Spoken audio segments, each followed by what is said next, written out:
She paid a secret detective to find her husband she cheated on. What he told her left her completely heartbroken. When Clara first met Daniel, he was everything she had ever dreamed of, gentle, patient, and endlessly kind. Their love had grown from laughter-filled coffee dates to long walks under the rain, and for 7 beautiful years, their marriage felt unshakable. Or so she thought. Then came the distance. Daniel's work as an architect began consuming him. Late nights, endless projects, forgotten anniversaries. Clara told herself he was just tired, but the silence between them became unbearable. That's when she met Adrian, charming, attentive, and dangerously persuasive.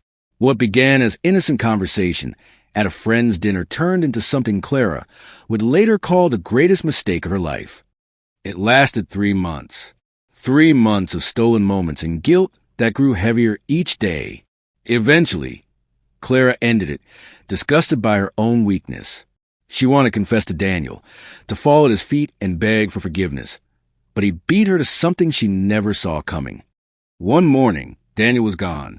His clothes, his laptop, his wedding ring, all missing. No note, no call, no trace.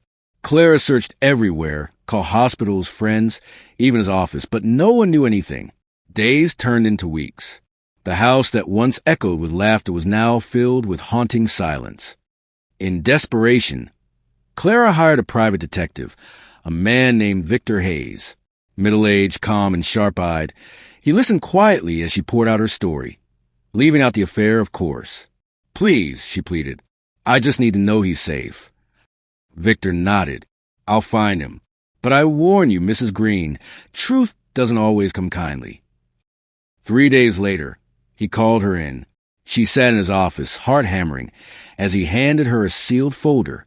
"He's alive," Victor said quietly. "But there's more you should know." Inside were photos. Daniel in a small coastal town 2 states away, smiling beside a woman and a little boy.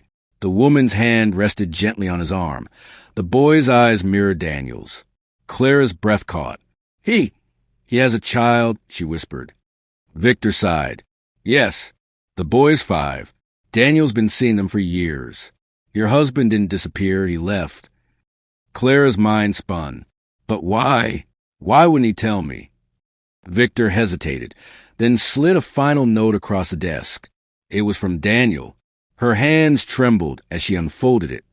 "Clara, I found out about Adrian long before you thought I did. But don't blame him or yourself entirely. We both stopped seeing each other long ago. You turned to someone else. I already had. You see, love isn't something that disappears in one moment. It fades with neglect, with silence. I only wish we'd realized it before we both betrayed it. Please don't look for me. I've already forgiven you, but I can't come back."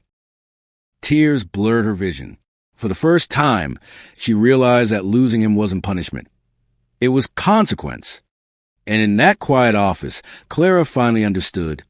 She hadn't just lost her husband. She'd lost a version of herself who once knew how to love him right. Thanks for watching. Please like, share, and subscribe for more interesting videos.